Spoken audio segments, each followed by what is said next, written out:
Hi fans of high quality entertainment. Tomorrow, my buddy, my best buddy, Glenn Kellaway from the basement, is going to be coming over here, and we're finally, after it feels like 5 years, we're doing another CD exchange. So stay tuned for that. I don't know which Beach Boys album I'm going to give him. So today's video includes a playlist, which I'll have a link for. It'll be posted on my Patreon, so free link for you to check out any of the songs you're curious about. Excuse me. So these aren't in any order, but these are 10 songs from artists that just recorded something a little different, a little weird, a little bizarre, a little crazy. And like I said, no particular order. So here we go. Of course, this one I've talked about before, more than once. And I could have chosen the Beatles' Revolution 9, but that's not so much a song as this one is, you know, with music and everything. But I remember buying the 45 of Let It Be. Of course, loving the song right away, just another Beatles classic. And flipping over to the B-side, and the song was called, which, you know, even the song title was a little strange. It said, "You Know My Name," and in brackets, "Look Up the Number." I thought, probably a catchy song. Let's put it on. And then, so 58, 68, yeah, I was like 12 years old. I really remember my first reaction was, what the F is this? I seriously was wondering if it was the Beatles, because it didn't sound like the Beatles at the time. They were using their silly voices and everything, and but over time, you know, after a few listens, I don't think I loved it for, you know, the first year or so, but slowly, I gradually really started to love it, and I know that it's one of Paul McCartney's favorite Beatles songs, you know, for the humor. So the Beatles recorded the song in 4 separate sessions, beginning with 3 in May and June of 1967. So that's crazy. It started during the sessions for Magical Mystery Tour. And then one final recording session was in April of 1969. And the song features a saxophone part played by Brian Jones of the Rolling Stones. So yeah, I've grown to really love the song and the humor. Okay. Sparks released a single in 1976. A cover version of the Beatles' "I Want to Hold Your Hand." And I think it took me about a year.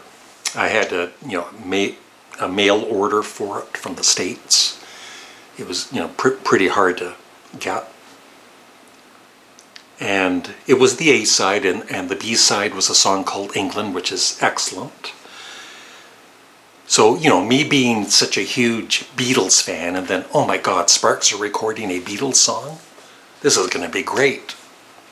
So, you know, I put the needle on the 45, and this schmaltzy orchestra starts up, and Russell starts singing, "Oh, you got that something, I think you'll understand." But in a really, I guess corny's the word to say. It sounded really corny on the first time, and I was thinking, I still don't know for sure if it's, I know that Sparks loved the Beatles. It's in the Sparks Brothers documentary. So I don't think they were poking fun at the Beatles, trying to, you know, make a joke song out of it.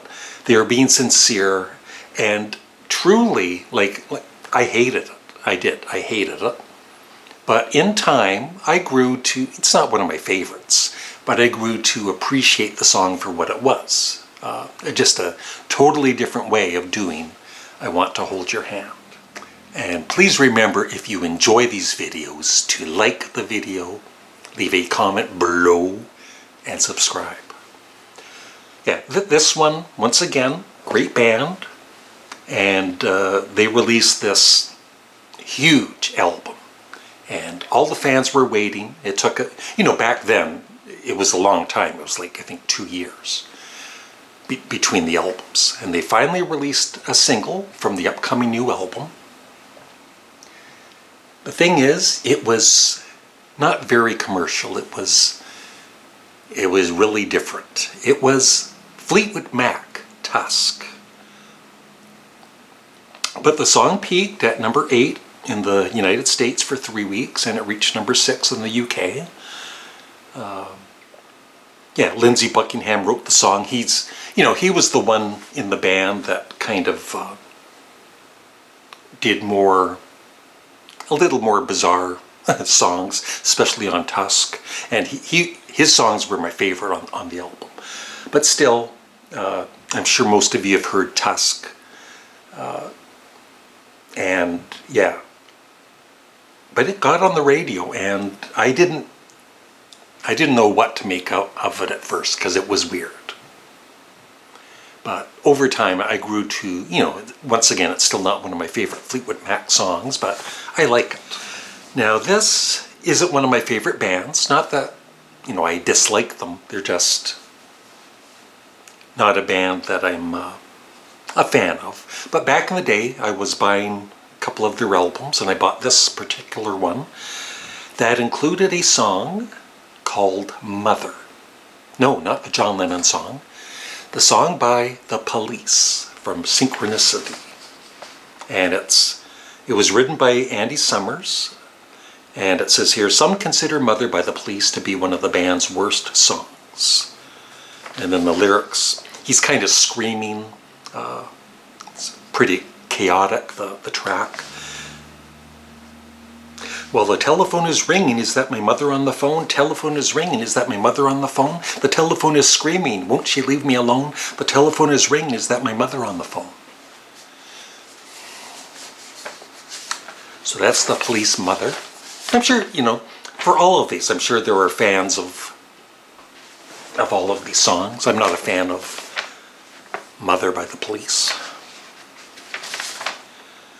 All right, we got a couple of solo Beatles in here.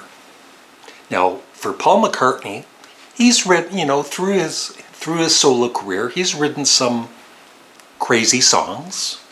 But I think one of the earliest is the final song on his debut album, McCartney, called Crean a Crory.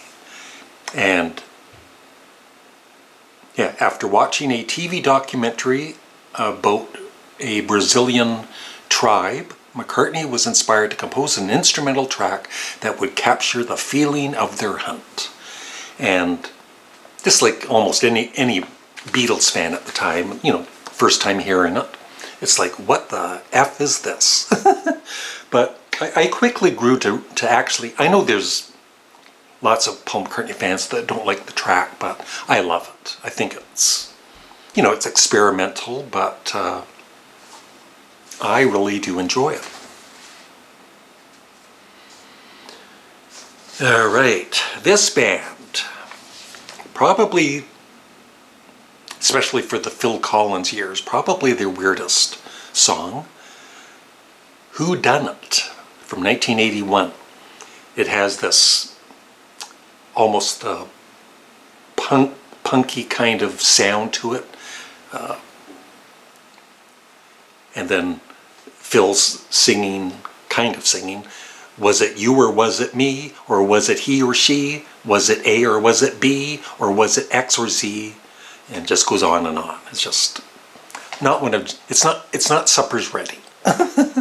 But I guess Tony Banks likes the song, and Phil Collins got a kick out of recording it. It's just that the fans had to listen to it. All right. We're halfway through. More than halfway through. Next up, once again, this artist, he would write some kind of crazy songs throughout his career. And this album, I could have picked a few of the songs from this album. Not that the whole album is weird. But I'm going with Neil Young and his remake, or his cover version of his own song, Mr. Soul, from the album Trance, 1983. And he's using, it says here, Young's direction was influenced by the electronic experiments of the German band Kraftwerk, distorting his voice, but it's reflecting his attempts to communicate with his son who had cerebral palsy, which I don't think a lot of Neil Young fans knew. That was kind of the reason for some of those songs on Trance. But yeah, I loved Trance right away, even all the weird songs, Transformer Man and Computer Cowboy, and I think Mr. Soul was, kind of a cool cover version of the classic. All right, the 8th song on the list is a very short song, and it's not necessarily weird or bizarre, but it's just, especially when I heard this album when, being 12 years old, it was kind of, I don't know, upsetting, I guess is the word, or unsettling. It's the final song on John Lennon's Plastic Ono Band, My Mummy's Dead, and unlike the rest of the songs, it's on sounds like it's from a cassette recorder or something, so not the greatest audio, and it's just him, John, kind of singing, and it's just John singing, I can't get it through my head, though it's been so many years, my mummy's dead. I can't explain so much pain, I could never show it, my mummy's dead. And that's how the album ends. Of course, it started with the amazing Mother track. But yeah, just an unsettling, like I said, when you're 12 years old, it's very different. All right, the final 2 songs. So I was a huge fan of U2 in the 80s and 90s. And of course, with the Joshua Tree and Rattle and Hum, they were the biggest band in the world at the time. And so their new album, there's rumors, new album coming out. And then finally, the new single comes out, and it is called The Fly. And it is totally bizarre for U2 at the time.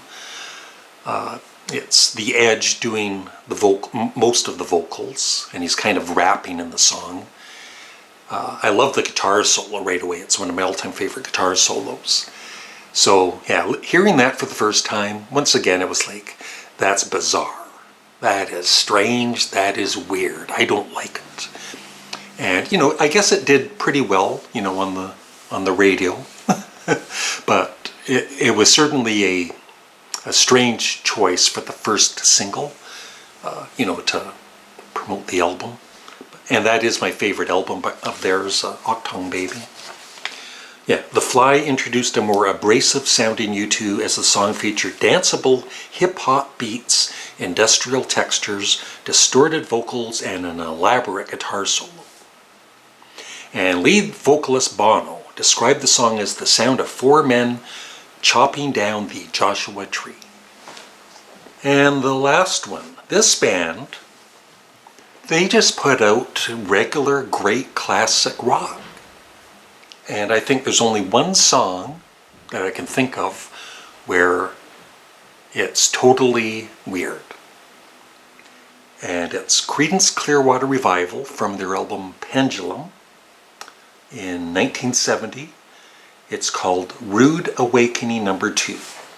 And it starts with music, pretty normal music by the band, but then it gets kind of crazy with tape loops and avant-garde psychedelia type music. And it's almost like their version. I think John Fogerty was obviously influenced by the Beatles' Revolution 9. So that's CCR's Revolution 9, I guess, with a bit more music in it than Revolution 9. And once again, not one of my favorite tracks, but it was different, I guess. And Pendulum overall, I feel, is a very underrated CCR album. And that is it. Let me know in the comment section below what are some other weird tracks by, I mean, like a band like Ween.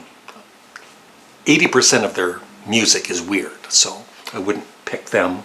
But just a regular solo artist or band, and they put out one or two totally different, strange songs. So thanks for watching. Have a great day. Goodbye.